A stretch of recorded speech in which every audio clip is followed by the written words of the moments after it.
Hi, I'm Louise from APN. I'm here with Channing Tatum and Joe Manganiello, stars of Magic Mike XXL.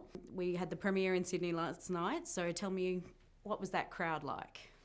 Oh man, it's crazy. I mean, Biggest one I've ever seen at a movie premiere, 5,000 plus. So that's insane.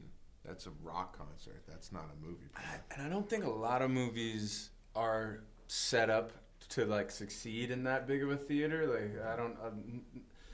Only certain types of films that I think are really, really like platform for that. And Yeah, you don't have like My Dinner with Andre in front of 5,000 people. Whereas because of this sort of film, it was a lot of audience, screaming. Yeah, exactly. Yeah, I mean, Genuine's Pony comes on, you do that, and the crowd, and everyone's going nuts like you're teasing the audience at a concert. It was crazy. And also your scene in the fuel station obviously got them going as well. Well, there's a lot of Backstreet Boy fans here. I couldn't in hear Australia. the first chords because of just like the anticipation, because they have seen it obviously in the trailer, and like as soon as they saw the frame of the trailer, it was just like. And I was like, oh my God, they're gonna miss the whole scene. Excellent. So, so we've had Magic Mike 1. What sort of changed, I guess, for Magic Mike 2? Like how, Mike has come about, his character. 3 years later, Mike had left the guys, walked out to start his dream, a furniture company. And it's going all right.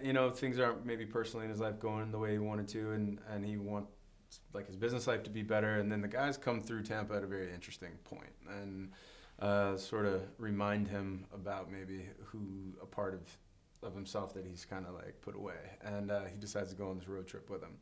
And they have followed you. Adventures. Well, I think to me, the story of Magic Mike 1 was this, the Saturday Night Fever-esque, like you're the king inside of this bubble, this subculture, but outside you're not. And it gives all the reasons why someone would want to leave and get out of that lifestyle. Well, part 2 is all the reasons why someone would never want to leave that lifestyle. And I think that if you talk to or you hear interviews with pro athletes that leave the game, and they say, well, what do you miss most about playing whatever sport? And they say, I miss the guys. I miss the camaraderie. I miss the locker room. And I think that, this story centers around that. That's the heart of this movie is these guys. And you just love hanging out with these guys. You'd do anything for these guys. And the whole vibe of the movie seemed like you guys were having so much fun together. Like, you obviously just all meld really like your best friends. Yeah, that was my biggest regret on the first film is that we wrote these like very thin characters, and we were lucky enough to get great actors because we had an Academy Award winning director. And yeah, it's weird trying to put together a character and find a through line to fireman, like gold body paint, giant penis. Like, okay, well, okay. I think, I'll figure it out. Let's and throw that one into the jambalaya. And they did, and that was what was so crazy. And when we were back in those like locker room scenes, like you were saying, we realized that we're like, this is the movie. This is what we really want to do. But we had already, sort of set the dominoes up to fall in a different way. Yeah.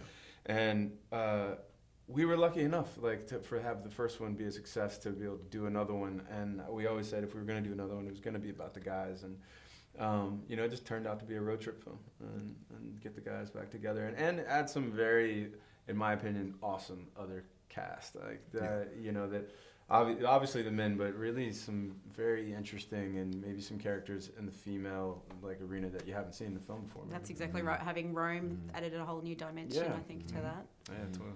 And sequel, another one. I'm not writing it. I am out of ideas. Like I have no more like real life experience that I can pull from. So if someone wants to throw out some ideas, we will run with it. But I'm kind of like, man, I don't know what else to do. Okay, and what else is happening next with both of you in your careers?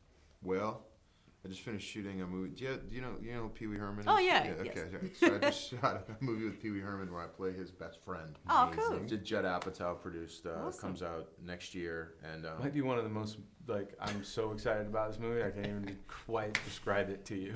It would be awkward for me to describe how excited I am. It looks like I'm going to start shooting this big, political thriller action movie next month. So I got to get back and start training.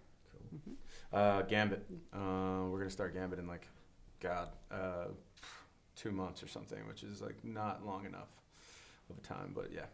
Fantastic. Okay, well, thank you very much for your time, and I hope Thanks. you enjoy the rest of your trip in Australia. Thank you, as well. Mr. Wongs.